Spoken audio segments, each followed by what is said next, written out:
आज हम political science BA third year के फर्स्ट पेपर की सेकंड यूनिट शुरू कर रहे हैं, जिसमें हम मध्ययुगीन विचारकों के बारे में पढ़ेंगे। आज हम मध्य युग के प्रमुख विचारक संत थॉमस एक्विनास के बारे में पढ़ेंगे। सबसे पहले हम देखते हैं संत थॉमस एक्विनास का जीवन परिचय और उनकी प्रमुख रचनाएं। संत थॉमस एक्विनास का जन्म सन 1225 ईस्वी में नेपल्स राज्य इटली के एक्विनो नगर में हुआ था। उनकी प्रमुख रचनाएं ethics on kingship, to the king of Cyprus, Summa Theologica, rule of princess, सुम्मा कंट्रा जेंटाइल्स इत्यादि है। उन्होंने लगभग 60 ग्रंथों की रचना की, जिनमें से सुम्मा थियोलॉजिका सबसे प्रमुख रचना है। आज हम संत थॉमस एक्विनास के प्रमुख विचारों में से कानून संबंधी विचार पढ़ेंगे। सबसे पहले हम देखते हैं कि कानून की उन्होंने किस प्रकार से परिभाषा की है। एक्विनास के अनुसार कानून विवेक से प्रेरित और लोक कल्याण हेतु उस व्यक्ति द्वारा जारी किया गया आदेश है जिस व्यक्ति पर समुदाय की व्यवस्था का भार होता है। इस परिभाषा के आधार पर हम समझ सकते हैं कि एक्विनास के अनुसार कानून एक शासक के आदेश होते हैं। कानून जनहित के लक्ष्य से प्रेरित होते हैं और वो विवेक के आधार पर बनाए जाते हैं। एक्विनास के अनुसार कानून को तभी अपनी शक्ति उपलब्ध हो सकती है जबकि उसकी समुचित रूप से उद्घोषणा की हुई हो। एक्विनास ने कानूनों का वर्गीकरण 4 श्रेणियों में किया है। पहला शाश्वत कानून, दूसरा प्राकृतिक कानून, तीसरा मानवीय कानून और चौथा दैवीय कानून। अब हम देखते हैं इन चारों वर्गीकरणों को एक एक करके कि इस वर्गीकरण को किस आधार पर उन्होंने बनाया है। पहला शाश्वत कानून। शाश्वत कानून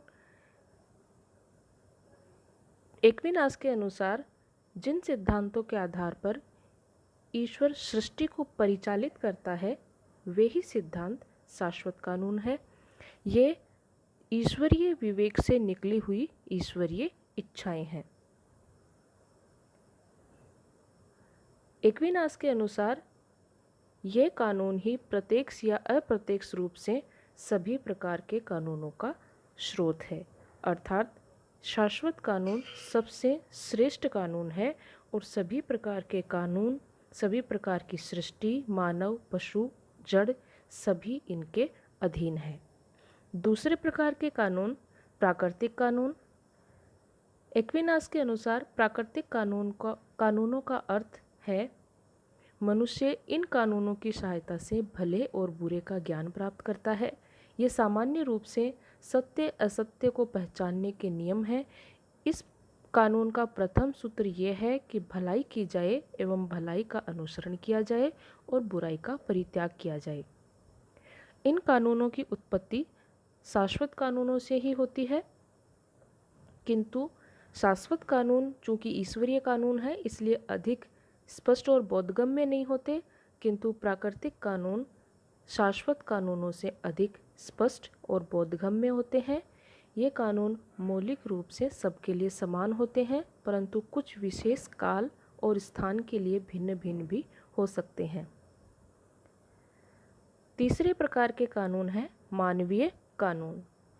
ये मनुष्य द्वारा समाज में शांतिपूर्ण जीवन बनाए रखने के लिए बनाई गई दंड व्यवस्थाएं हैं और इनके भय से समाज में शांति बनी रहती है।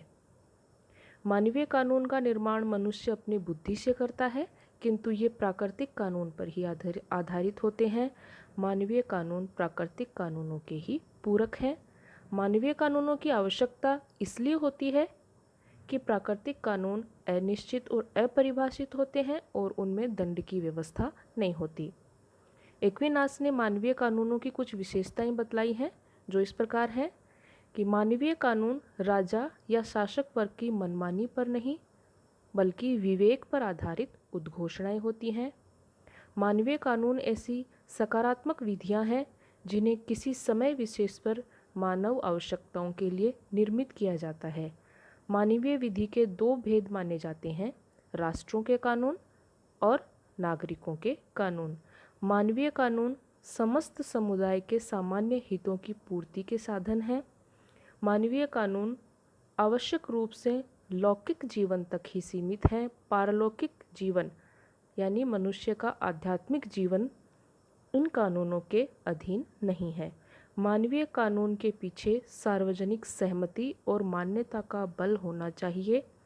मानवीय कानून के पीछे सार्वजनिक मान्यता के बल के साथ साथ दंड की शक्ति का भी बल होता है तथा यदि मानवीय कानून प्राकृतिक कानून के अनुकूल नहीं है तो उनका उल्लंघन किया जा सकता है, अर्थात मानवीय कानूनों को प्राकृतिक कानूनों के अनुकूल ही होना चाहिए।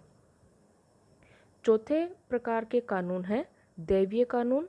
ये दैवीय कानून ईश्वरीय इच्छा के आदेशों की व्यवस्था है जो प्रकटीकरण के माध्यम से मानव तक प्रेषित होती है। दैवीय विधि या दैवीय कानून वह शाश्वत विधि है जिसे ईसाई धर्म ने संसार के समक्ष प्रकट किया है तथा जिसका पालन चर्च के द्वारा किया जाता है। एक्विनास के अनुसार इसका उद्देश्य दोष रहित ढंग से मनुष्य को उस ईश्वरीय सत्य की ओर ले जाना है जिसे शाश्वत कल्याण या मुक्ति अथवा मोक्ष कहा जाता है। दैवीय कानून प्राकृतिक विवेक की खोज का परिणाम न होकर के ईश्वरीय कृपा का अनुदाय है, अर्थात इन कानूनों का प्रकटीकरण ईश्वर की कृपा से ही होता है। मानवीय कानून गलती कर सकते हैं, अतः दैवीय कानून इन मानवीय कानूनों को सही दिशा बताते हैं। यह मानव के आंतरिक कार्यों पर नियंत्रण रखते हैं, जबकि मानवीय कानून व्यक्ति के बाहरी कार्यों पर नियंत्रण करते हैं। दैवीय कानून उन अपराधों तथा पापों का शमन करने के लिए आवश्यक है जो मानवीय कानून की पहुंच से परे हैं। दैवीय कानून को दो भागों में बांटा जा सकता है। एक्विनास के अनुसार प्राचीन दैवीय कानून जो ओल्ड टेस्टामेंट ईसाई धर्म का प्रमुख ग्रंथ और दूसरे नए दैवीय कानून जो न्यू टेस्टामेंट पर आधारित हैं।